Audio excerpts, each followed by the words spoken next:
I have the privilege of saying we have a couple of announcements. Eliangel?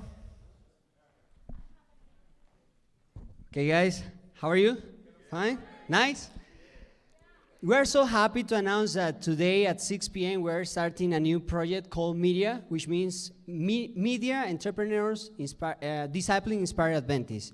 The idea with this project, we are about to show a video, is that anybody from here or from campus that wants to do ministry through online media, through videos, can have the opportunity. So you don't need to have the knowledge for that. We're going to provide training, information, anything you need in order to grow your ministry, we're willing to do that as well. So we're partnering with the theology department, essay, and we are going to provide that for free.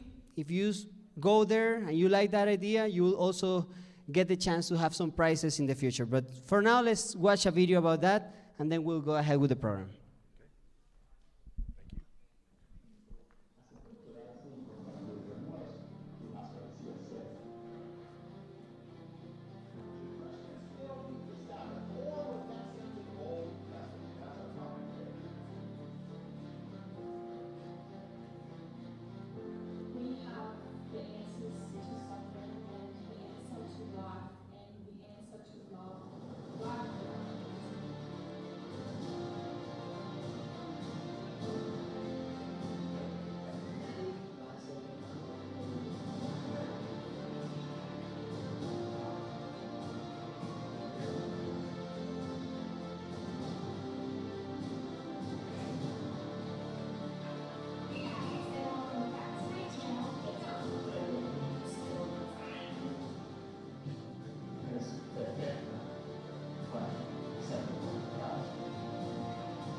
That's at 6 o'clock tonight. If you have and ever thought about doing something like that, want to develop that talent, be there.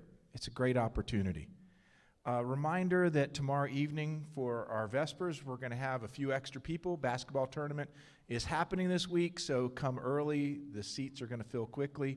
We have a special guest speaking tomorrow evening, and you will find out who that is in just a minute. You get to hear him. You get a sneak preview today. I'd like to introduce you to a guest that we have on campus who will introduce our guest speaker. Karis Golding, come on up. Karis I met him yesterday. He's on our campus, alumnus of one of our sister schools. And Karis, tell us a little about who we have coming. Before we get started, thank you, Pastor Russ, for having us here today. How many of you raise your hands if you're just here for credit today? Don't be afraid. I'm not going to tell your teachers. All right, there you go.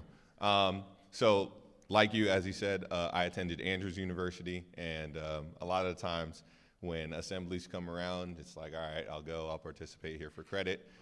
Today you get a sneak preview of our guest presenter for Vespers tomorrow evening. Close friend of mine, former coach of mine, current mentor of mine. His name is John Paul Gonzalez. We're going to play a quick clip, and as soon as that clip is done, you'll hear more about him and his story and how that's been able to impact not only my life, but the lives of others, much like yourself. All right?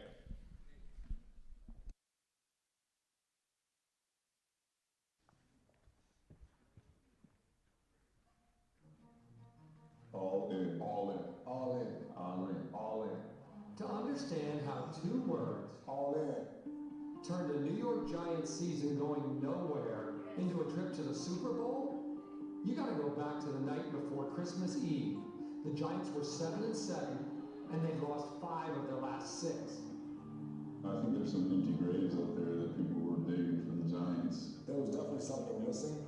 That night, at a players' chapel meeting, We had a young guy come in and speak. He delivered one of the most timely messages that I've had, not only in my football career, but in my life.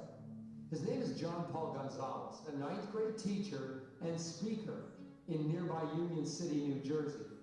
He's friends with the Giants team chaplain who asked him to speak to the team. Well, you know, nervous? Oh, yeah, definitely. Definitely. I mean, you go in the room and you see like Eli Manning in the front row, and then you see Justin Tuck, and you see these guys, and you're like, wow. Gonzalez turned out not to be just a teacher of kids, he turned out to be a teacher of giants. He kind of put everything into 2 words, all in. He gave everyone poker chips, had everyone put their initials on the poker chip, and advised us to keep it with us. When you have something that you feel can't be beat, you know, what you do, throw it all in. The next day, the Giants whipped the Jets 29-14. And on Bradshaw, the run right to a tackle, touchdown Giants. Afterwards, It was all in today. Went to chapel last night, and our speaker talked about all in. And today, you know, you can just tell the guys were all in. and before you knew it, all in had worked its way all around the Giants locker room. It's just something that became, you know, infectious, wanting to give more effort, wanting to stay behind and watch more film. Ever since then, everybody, all 53 guys, 46 on game day, they're all in. The next week, they beat the Cowboys, punching their playoff ticket. The New York Giants are the NFC East champions.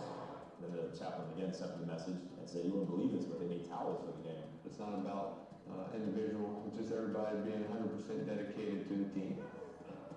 Then they dismissed the Falcons at home in the first round of the playoffs, and a week later, they went into no less than Lambeau Field and shocked the 15-1 Packers. The New York Giants have eliminated the #1 seed Green Bay Packers. They're all in.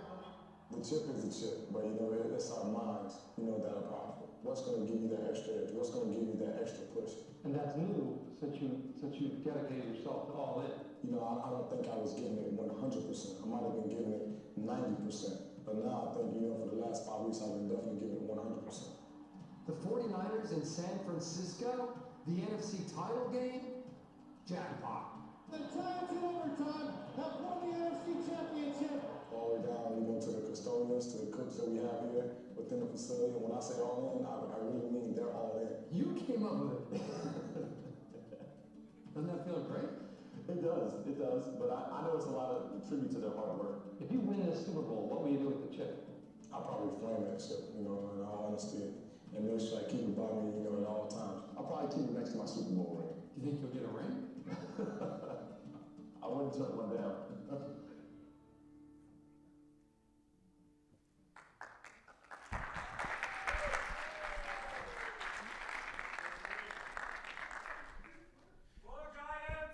All right, we'll take that. We'll take that. Yeah, before I start, really quick, any Giants fans here? Giants fans, yeah? Yeah? All right, awesome. You're a fan? All right. Well, let's be more regionally correct. Do we have any Cowboys fans? Cowboys fans? Good luck with that. No, I'm joking. Hey, we picked up your old coach, so hey, at least you can root for us a little bit. He's our offensive coordinator now, Jason. Nice guy, by the way. But as you saw in that video, first things, you'll know that I'm not a professional football player. You'll know that my regular job, if you were listening, is a 9th grade world history teacher. I teach freshman world history. So when the Giants called me up to speak to the team, I honestly thought it was a joke. I thought it was a prank because in my mind I said, why would you call up a world history teacher to speak to your football team? That doesn't make any sense. They said, no, Mr. Gonzalez, we understand what you do. Can you speak to our team, yes or no? Now, I live about 5 minutes from MetLife Stadium where the Giants play their home games. And when I pulled up to the security guard gate and I gave my name, I remember the guard telling me, we've been waiting for you. Park to the right. I get nervous. I walk into the facility, then into the team room for the first time, and the whole team is there. In fact, one of the first players to stand up and shake my hand as I entered the room was a defensive lineman on the team at the time. His name was Chris Canty. And just so you know, Chris Canty's about 6'9", around 320 pounds. And as this guy stood up and he shook my hand, I vividly remember his fingers going all the way down to here on my wrist. And I remember he looked down at me and he simply said, you better tell us something good tonight. No pressure.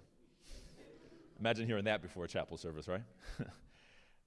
I spoke to the Giants for 20 minutes. And when I walked out of those locker room doors, if you had gone up to me and you were waiting on the other side and you asked me how'd it go, it must have been amazing, you must have did great, I would have frankly told you it was the biggest waste of time. I would have said it was a failure. I would have said maybe the only reason the Giants are paying any attention that night is because they have a team rule. Team rule is simple. If you're on your cell phone during an official team meeting, you get fined up to $5,000. As a teacher, I wish we had that in the classroom. maybe some of my educational majors as well. But I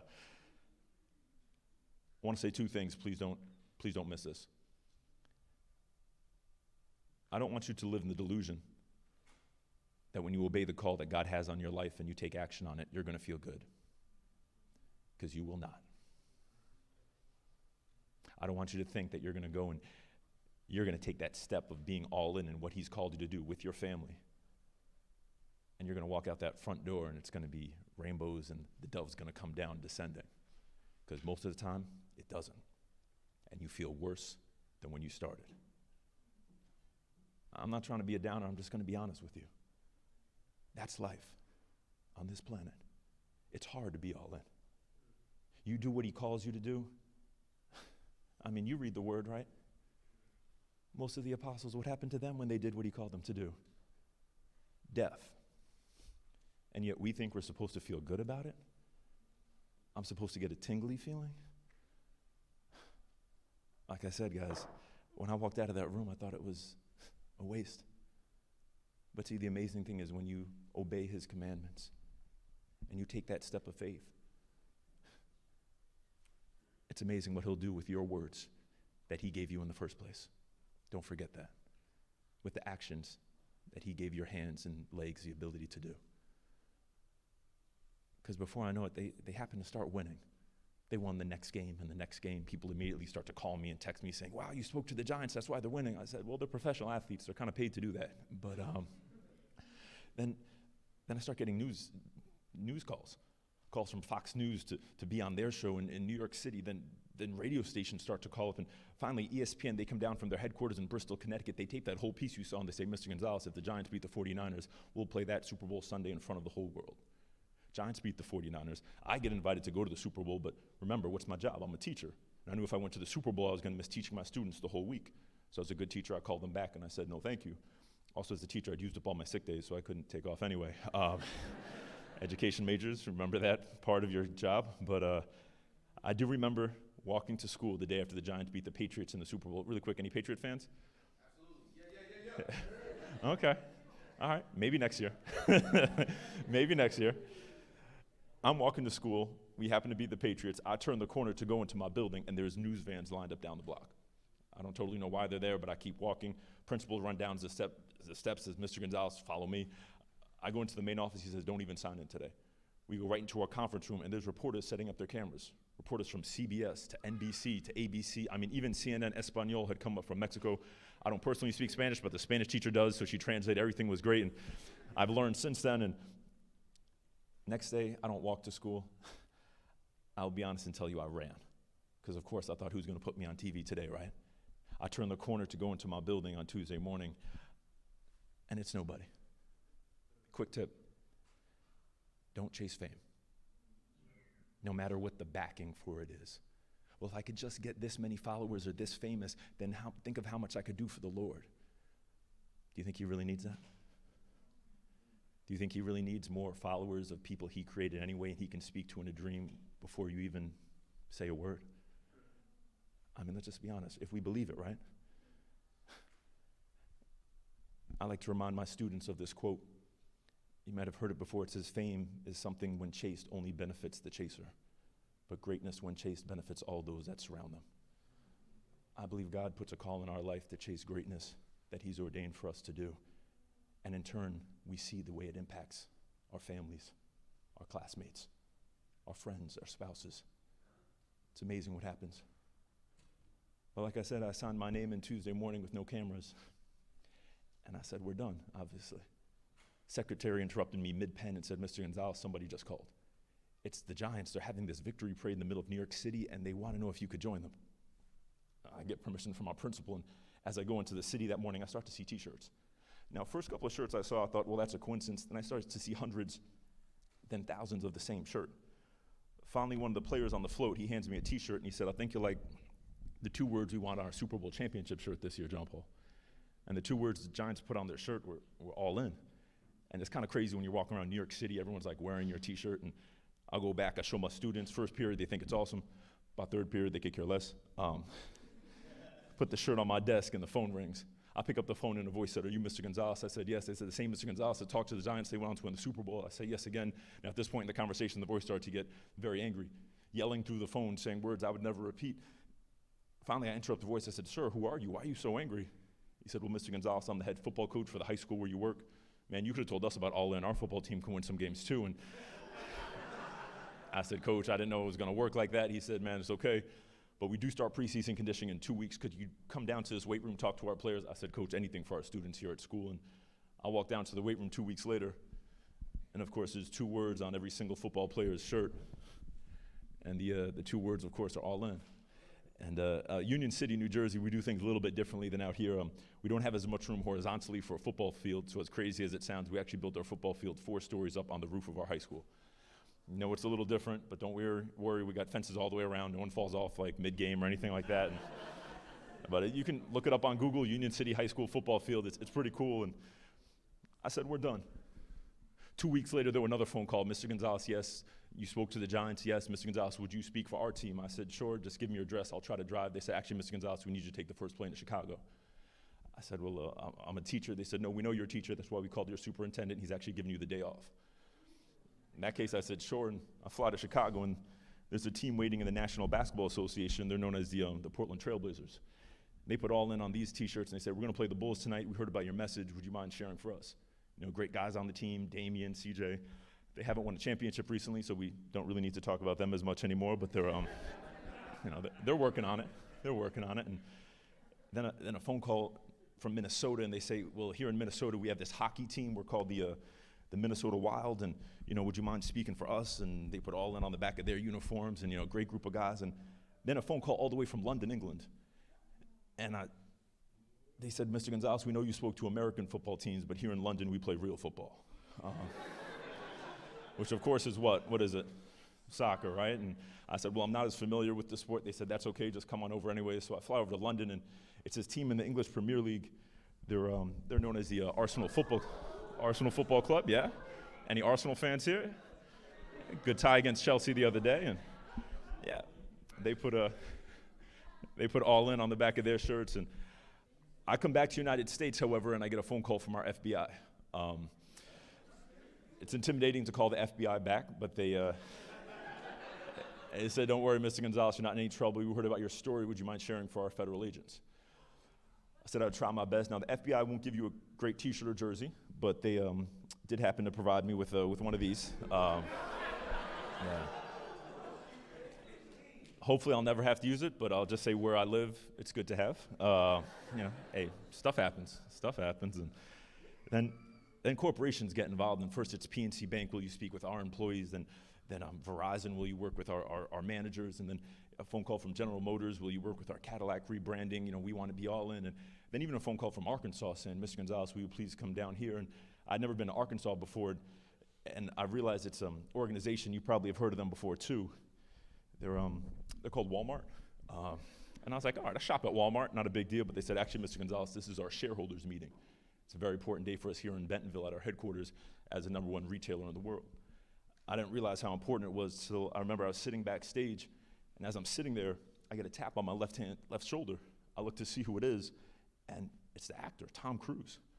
So immediately I stand up to shake his hand. At that point, I realized Tom Cruise in real life is only about this tall, which is fine. I mean, great actor, Top Gun, enjoy his movies. And he said, "Hey, I just wanted to say good luck. I'm a shareholder, and I'm actually going to be speaking after you finish." And for me, though, the biggest honor, without a doubt, is a lot of my students, and self-admittedly myself, we like to play video games together. And one of the games quite popular in our classroom at the moment is something called Call of Duty. You might have heard of it. All right, yeah. Not bad. PS4, anybody? No. I know you don't have time. To play it, but if you did, yeah. I always remind them, though, it's one thing to play a video game. It's something else entirely, getting the honor and privilege to actually work with our armed forces. And first it was speaking to our cadets at the West Point Military Academy in upstate New York, and then with our Air Force in Colorado. And then it's a privilege to be able to go on bases throughout our nation every year and get to work with our United States Army. And one of the bases actually put this on the back of their training shirt, because honestly, who better to represent being all in than our armed forces men and women who give their lives for the liberties and freedoms we get to enjoy every single day.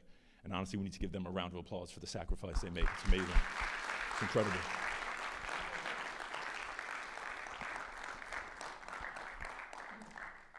But here's the thing. Like I said, we're not going to sugarcoat this. This isn't a middle school assembly.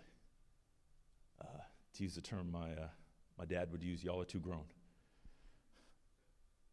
When you decide to go all in, a lot of people aren't going to get it. They will not understand. They're not going to understand why you're choosing to give your best. Maybe some of you in this room right now at this university, you have individuals that question why you're even here. And it might be okay if it was just people on the outside, but sometimes it's people that reside in your own house. I'll just be honest and say sometimes people are never going to get it. Why you choose to be committed the way you will be, the way you're called to be, in ways that maybe are different than the generation before you was. I was in San Diego not long ago, and this man walked up to me. He said, Mr. Gonzalez, thank you for sharing for our company, but I honestly think you're wasting your time. Perhaps you've gotten that one too. I was taken back by the comment. He said, please don't take any offense, Mr. Gonzalez. See, this all-in thing is it's a great slogan. You understand what a slogan is, right, Mr. Gonzalez? It's like Nike's Just Do It. He said, I work in marketing. I come up with slogans all the time, and I sell them to different organizations for profit. But he said, you enjoy working with students in your community. Let's just be honest, there's not a lot of profit in teaching. I said, well, thank you for reminding me. But yeah, I don't think I'm saying anything new to my education majors, but I said, that's not why I do it. I said, for me, all in isn't a slogan. It's a lifestyle. It's something I choose to live every single day. He said, man, that's great, but it's on T-shirts, it's on wristbands. He said, if you haven't noticed, it's even at the end of commercials for the World Cup for Adidas a couple of years ago. He said, if you don't mind me asking, I guess at the end of the day, all that really matters is how much do you make per year? I said, you know what, sir, I'm going to tell you a short story, and then I really have to go. I began to explain to him about a young woman who was sitting in a doctor's office. Most of the time at the doctors, we prefer not to be there. We just want to get her with, but as she's sitting there, she's beyond excited. Her name is called. She pretty much runs past the nurse into the examination room, sits up on the table, and lays back. She's so excited to be at the doctor's that day because she's pregnant. And she lays back on the table, and the images flicker on the screen. Everything seems great, except the doctor walks out of the room, and the nurse follows. The nurse returns to the room with a small card in her hand, hands it to the woman, then walks out. The woman's curious, so she opens the card, begins to read, and it says, we're sorry to inform you, but you've contracted the measles. Nothing's wrong with getting the measles. You get some small bumps on your body, a fever, flu, a couple of weeks, it passes, but if you get the measles during this stage of pregnancy, we fear it's going to have very dangerous side effects. Also on the card, it said we cannot see certain limbs developing properly. We cannot see a properly developed arm or leg. And on the bottom of the card, it said it's in our opinion that you would consider termination. Try again at another time. The woman is crushed. She went from being absolutely ecstatic to distraught in a matter of moments. The nurse returned to the room and said, Miss, I know this is very challenging, but we can start the termination procedure right away. The woman sits up off the table. She says, thank you for your opinion. Thank you for your advice. But I'm going to stick with him, whether he survives for 2 more weeks or for 20 years, whether he has one properly developed arm or no arms for that matter. That's what I'm going to choose to do. And honestly, I'm so thankful for that woman, because see, that woman is my mom. And now is the child inside of her that day in the doctor's office. See, that's what all in means to me. It's not a t-shirt. It's not a wristband. And it's not even a Super Bowl trophy, to be honest. And don't get me wrong, it's a privilege to work for the New York Giants. About 5 years ago, they asked if I would join the staff with player engagement and be their team chaplain. I told them that my city and my students had to come first. So interesting enough, they decided to work around my schedule. So a couple of days a week, I'll go over to the team facility, work with the players, jump on the team plane for every home and away game. And when we play Dallas this year, if you look really closely on the sidelines, you'll probably see me there. And don't get me wrong, it's fun giving Saquon a high five after a touchdown. But that's not really all in. See, like I said in the beginning, everybody's all in when you win, when it's easy. The question is, will you be all in, just like my mom was, when it's uncertain, when it's not clear? And in this walk with Christ, let's be honest about a couple of things. We'd love to say he's going to show you the next 10 years of your life, but does he? No, even in his word, it says it's a lamp unto our feet and a light unto our path. How far is a path? Not more than about 10 feet, right? Not a mile, not a GPS directional facility, just 10 feet. And some of you, you're getting frustrated because on this path, you're saying, where am I going? And it's even hurtful when you have people asking, where are you going? And you don't have an answer for them. What's going to be your job? What's your profession? What's your career? See, guys, I think the greatest thing is one of your focuses this year is on this word simplicity, right? That's what All In is about. It's giving your very best right here, right now. You want to know what your future is going to be? Stay committed to your present. Stay committed to your present. I say that because you have no idea who God wants you to impact right here, right now. But this is a Christian school. I went to a Christian school too.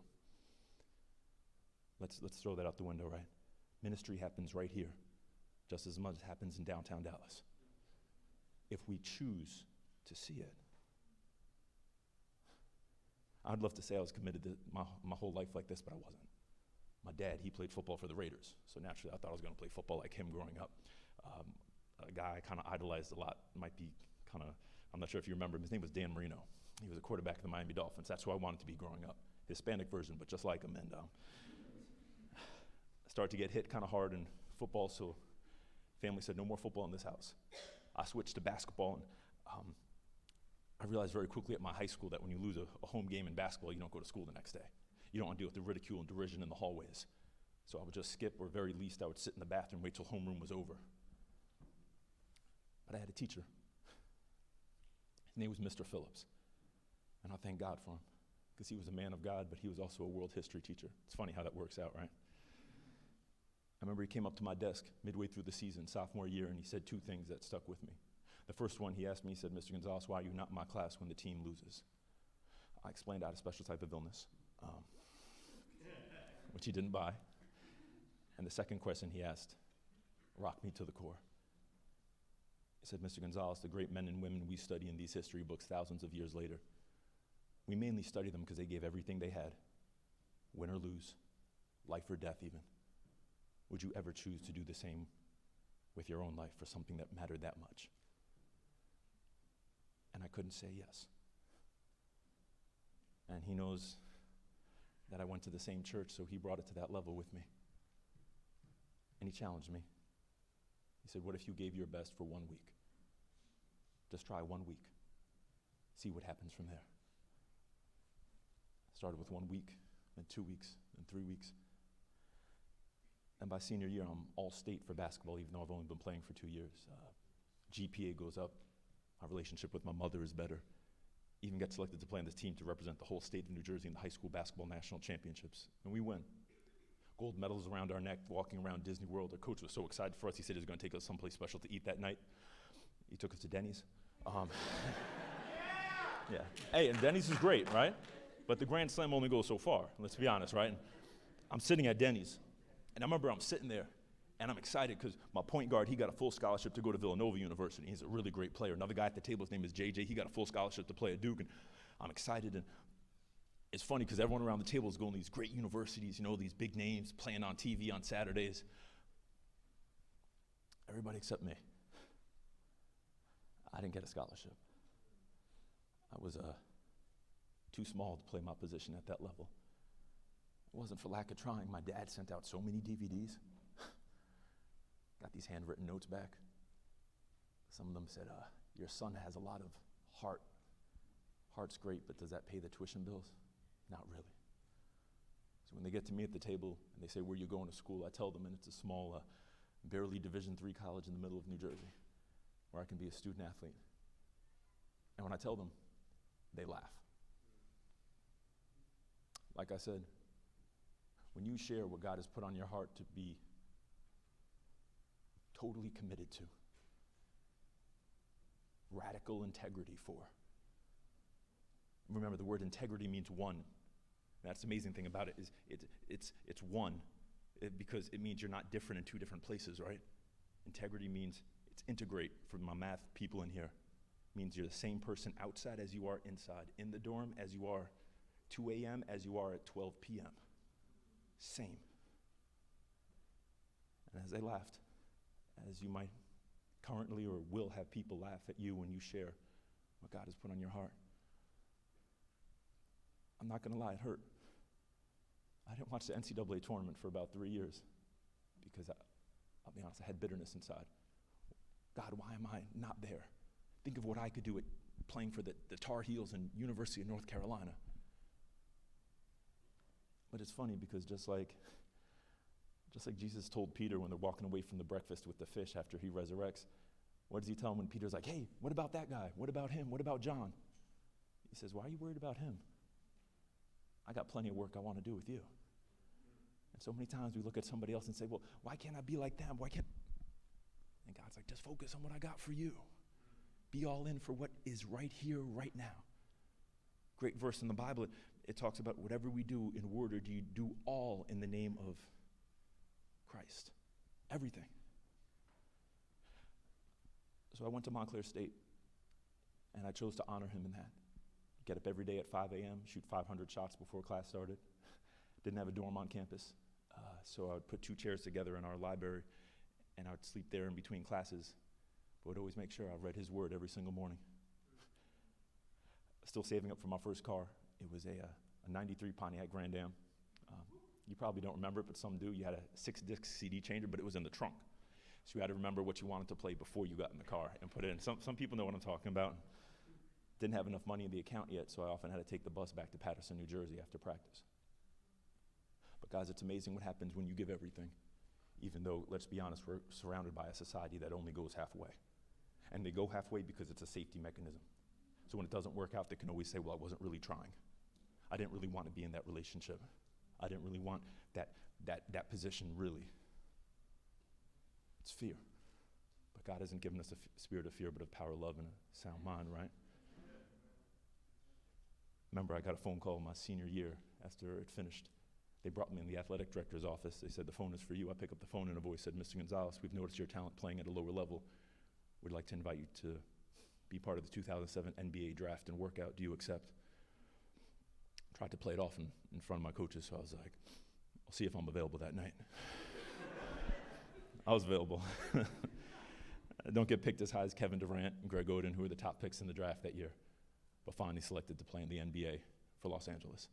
So excited to prove what I could do. I fly out there, and I remember the first day of training, we get in this room. It's about 3 times the size of this room. Outside the door, it said weight room, so I was thinking we're going to lift some weights, and I'm pretty good in that area, but when we get in the room, there's no weights, no barbells, no benches, no dumbbells. I go up to the trainer, I'm like, sir, how can you see how strong we are if there's no equipment?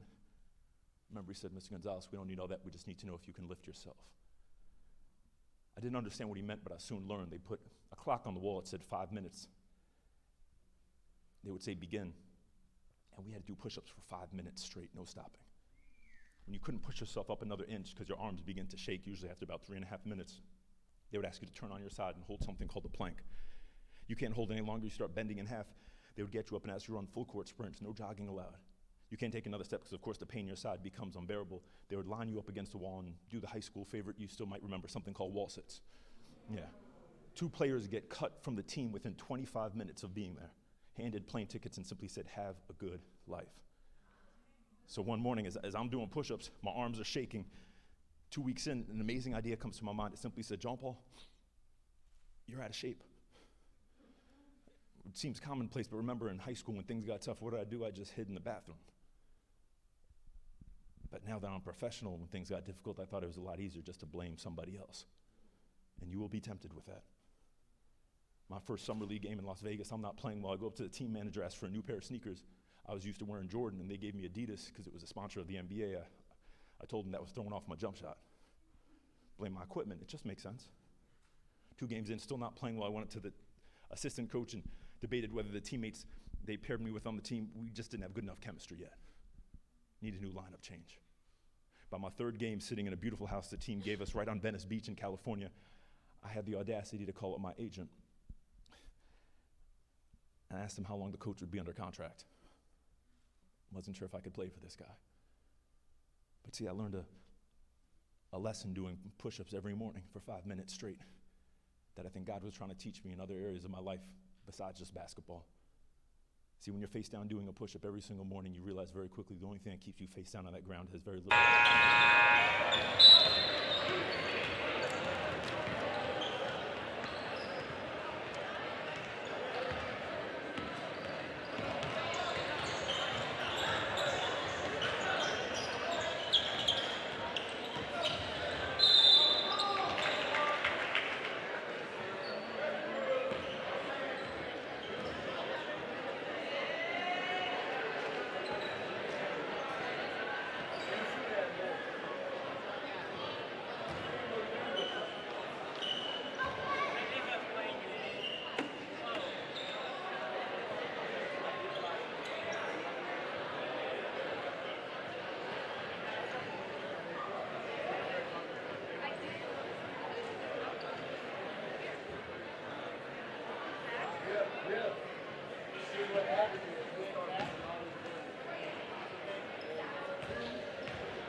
lucky hand and things work out. I said, all right. Now imagine we pushed all our chips in the middle of the table, huge pile right here in this locker room, and you're a little nervous about, the cards. You're not sure if it's enough to win, so you decide to pull your chips back, tell everyone you were just kidding. What would happen? I remember he smiled and he said, well, if you do that at my house, that's a good way to get punched in the face. I said, Justin, you're right. We would never do it in a game of poker, right? That's illegal. So why do we do it with our lives? Why do we say we're going to be committed, and when things get a little difficult, we look for a way to quit? And I got personal with the Giants that night, because over 80% of marriages in professional sports don't make it past 1 year. I said, why do we say we're going to love our wives? When things get difficult in that house, we walk out that front door and say, the kids are not my responsibility. I'll send a check, though. I gave him a chip. I gave him a marker. Wasn't anything special about the chip. It was just a piece of plastic. But I said, you sign it. Put it someplace you see it. When you see it, you just ask yourself a simple question. God, am I really giving my best? Or am I just faking? Because it's funny, we don't got to be on TV to be good actors. We can pretty much fool everybody around us if we really wanted to. Let's be honest, most of us already do. Some guys, they happen to take the chip and they said they put it in their locker to touch before they hit the field to help them play better. They won the Super Bowl, I guess. But other guys took the chip and said, you know what, you're right. I haven't been a very committed husband or father. That needs to change. I'm going to put this in the middle of my kitchen table. One of the guys in the video, Antrell, he sent me a Twitter message 2 weeks after they won the Super Bowl and showed me he got the words all in tattooed across his chest. I said, Antrell, nobody said to do that. It's crazy. But he gave me, honestly, a pretty decent reply. He said, I did it, John Paul, because it's funny. If it's just a t-shirt, I could put it on and take it off whenever it looks good in front of other people. But he said, when I got to wake up in the morning and look at it in the bathroom mirror, I'm reminded of the fact that when you're really committed to something, it's what you do that nobody sees that makes the most difference. And there's a lot of truth in that. I remember being in Hong Kong and someone came up to me and asked me what my all-in was. That's when I take off this wedding ring. Because see, even though in my city, most of my students have no idea where their father is, I made a promise that my 3-year-old daughter and the one I have on the way, due in April, they're going to know who their dad is, because I'm not going anywhere. That's where it starts for me. Besides my relationship with Jesus Christ, where it all begins. I mean, he was all in for us. You can't be more all in than giving your life, right? Where do I keep my chip? I made a decision a lot of people said I was foolish for. I called up my agent and said, I no longer want to play professional basketball. He said, I don't understand. I said, I think when I pray, I'm feeling called to go back to my city. I want to make a difference there. He said, I still don't understand. I said, well, the honest fact is, my life did not change watching highlights on YouTube or buying someone's jersey. My life changed by the people that God put in them, in my life, in my city, right when I needed it most. That I could see, that I could touch, that I could call. My coaches, my youth pastor, my counselors. So I came back home, became the greatest thing I thought I could become, that God was calling me to be, public school teacher. And yeah, is there less zeros in the paycheck than the MBA? Of course. But when I get to walk around my city, and I get to see the testimonies and the faces, and the people that walk up to you and say, thank you. Thank you for being here. I don't know where I would be. It's priceless. You cannot buy that, no matter how much is in your account. That's something only the treasury of heaven puts on balance for you. See, I finish with this. Guys, I don't know what God's calling you to be all in for, but I'm just going to let you know, as your motto is, it's simple. It's simple, and I was in Arizona speaking for the Educators Association for the Navajo Reservation, and I'm going to different high schools and speaking on the Navajo Reservation, just amazing, beautiful people. And on the day off in northern Arizona, they said, what do you want to do? I said, well, what is there to do? And they said, well, we have this meteorite site. I was like, okay. It's the most preserved meteorite site in the whole entire world, where a meteor hit the earth. And I was like, okay, sounds cool. Let's check it out. So we go to this site, right? And I'm thinking, all right, maybe a hole about the size of this auditorium, like, oh, that's crazy, right? No, the hole is a mile wide. It's even hard, I could tell it to you, I could put a picture on the screen, but you still wouldn't get it till you're standing on the rim, and wow, it's a mile wide. And I was like, man, that must have been a big meteor. It must have been huge. It's a mile wide, this is crazy. And they said, actually, the meteor was only about 150 feet wide. I said, well, how does a meteor 150 feet wide make a crater a mile wide? They said, speed. They said the meteor hit at 26,000 miles an hour. If you need to imagine how fast that is, that's if you got on a plane to Dallas, you could be in London within 10 minutes. Not bad if you don't like flying. And they said, see, the amazing thing is, if you know your physics, you know about this, that if you want to make a bigger impact, you actually don't make the object heavier, you make it faster. And the first thing about simplicity when it comes to serving and impacting the people God has put in our lives or is calling you to impact, it's not about being heavy with information sometimes, it's just about the urgency in which you contact them. That's just a business principle in itself. If you say, oh, okay, I'm gonna wait to get the answer, then I'll contact that employer, you wait 24 hours, it's gone. But if you send an email within 2 minutes, I don't know, but I'm gonna find out, hold on. You still have that contract tomorrow. Urgency. You don't have to have all the answers. You just have to show you care quickly. I mean, it's simple. Anybody in a relationship, you text, I'll be honest, I text my girl who's now my wife. I say, hey, how you doing, babe? She gets back to me in 5 minutes. We're good, right? She gets back to me in 2 hours. Guys, what are we thinking? I don't need her anyway, right? Right? I mean, let's be honest. We're starting to think about it. Let me see someone else on Instagram really quick. Okay. I hate to say it, but right? Urgency. Urgency. Simple. If she would have just said, hey, I'm good. I'm just in the middle of a meeting. Can I call you back? Of course you can call me back. Right? Urgency. First step of impact is urgency. Second step, the crazy thing is sitting on this crater. As I'm sitting there, I'm like, wow, okay, so it was fast. But the crazy thing is, if you've ever been in the Arizona desert, it's all red. It's all red rock. And the crazy thing is, on the outside of this crater is all white rock. I said, well, what's up with these white rocks on the outside? They said, when something hits that fast, it goes deep. And when it goes deep, everything on the bottom comes to the surface. See, that's the hard part about impact. When you really want to impact an industry or a people, all the ugly stuff comes to the top. And you're given a choice. Do I still give my best? Or do I say, I don't really want you involved in this project. I'm going to ignore that email. Do we push them away? We all got that ugly side that we keep covered up. But when something really impacts us, it's going to come to the top, and we just give it time. But when you go deep, you'll see it. Just like Jesus saw it. You didn't think he saw the ugly side of every single one of his disciples, even the one he loved? Did he kick him out? Even the one who betrayed him to death, did he kick out? No. He even said on that Last Supper, what did he say? Go do it. I know what you're going to do. Go do it. He still washed his feet. What? Loved them. And the last part about impact, very quickly, which I found just astounding,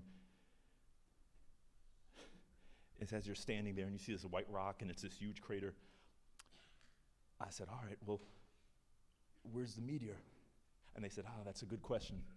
They said there was a man from Philadelphia. He was probably an Eagles fan, so he wasn't smart anyway, but he was, I said he was from Philadelphia. He heard the meteor hit, so he actually bought the whole entire 4 square miles around the meteorite site. Because he thinks in his mind, wow, if it hit, I know meteors are made of iron oxide. There's a lot of mining material. I'm going to get rich. So he gets a lot of different capitalists and entrepreneurs and VCs, and he goes over there. They fund his whole project, and he brings an army of miners. Gets to the site in Arizona. They start to dig. They dig down. Don't find any meteor. They dig to the side. Don't find any meteor. They start drilling horizontally and diagonally. No meteor. He will mine for 28 years straight, not find any meteor. He actually goes back to Philadelphia and dies broke. And don't worry about his family. They charge $20 a visitor, so they're doing quite well right now. But the amazing thing is if you go in the Arizona desert and you step off that crater, you take a magnet in your pocket, and you throw it in the sand. You pick up the magnet, you will find millions of these. See, the amazing thing about it is when something hits that hard, that fast, and that deep, you don't worry about it having to spread. It'll spread naturally. See, too many of us are worrying about our spread when really when we go deep, the spread will happen on its own. Isn't that the gospel? Isn't that how many disciples were there? 12, right? How many are there now? Did they worry about, well, we got to make sure we hit Asia and let's make sure we get down here? No. Let's just go. Jesus said, I'm going to go deep with you guys for 3 years. And then they said, okay, let's go deep with Paul, right? Saul, now Paul. And, the guy, the man who did it, who everyone thought was crazy. And Ananias, like, hey, I'm going to take you. I'm going to go deep with you. And then, you guys get it. I don't know where you're called to being there, but you do. I'm going to pray with you, and if it's okay, I want to give you a little gift as you leave. These are meteorites. Been in space, all that cool stuff. But as you leave, I'd love you to take some. Put them someplace you see them. Think about the impact God wants you to have, because remember, it's not what you do, it's who you impact that he's calling you to. It's not a job. It's a ministry.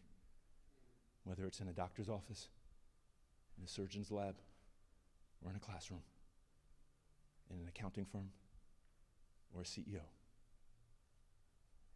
It's all impact. Let's open up our eyes. Choose to go quickly. Choose to go deep, even when the ugly stuff comes out. And it'll spread on its own. Let's pray.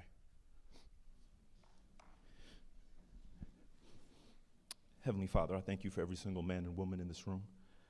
I thank you that they are not here by chance, by happenstance. They're here because you have an amazing call on their life, despite what anybody in their family may have said before, or friends may have joked about, or even put a comment below a post. You love them. You see the lives that they're going to impact, and you rejoice. Lord, would you help us to rest in you for the times it gets scary, for the times we're not sure what to say, for the times we don't have all the answers. Would you help us to rest in you and just continue to give our best? As it says in your word in Romans chapter 12, give our bodies as living sacrifices, holy and pleasing unto you. This is our act of worshipful service. We thank you for this day, and we thank you for all that you do and allow us to be a part of. In your precious name, amen. Amen, guys.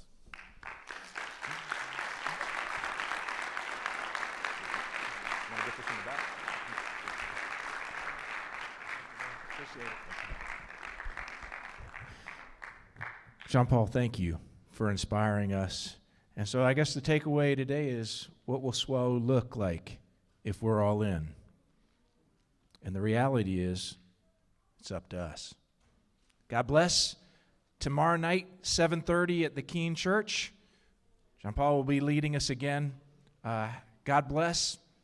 Finish strong. Be all in.